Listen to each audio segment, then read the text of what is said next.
Hi guys, welcome back to our channel Trading for Beginners. Today in this video, I'm going to show you how to receive money in Payoneer. To do so, follow some simple steps with me. First of all, open your Payoneer application or go to Payoneer website from your browser.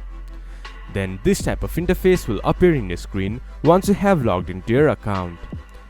There in the left side of your screen you can see a menu bar. Click on Bank Accounts. Then you can see Receiving Accounts option. Click on Receiving Accounts. If you don't have any receiving accounts, you can request a new receiving account.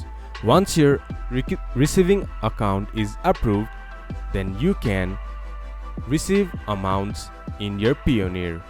This is how you can receive amounts in Payoneer. This much for today's video. If you guys find our video helpful, please leave a like and comment, and do not forget to subscribe our channel and hit the bell icon. I'll see you guys again in our next video. Thank you for watching.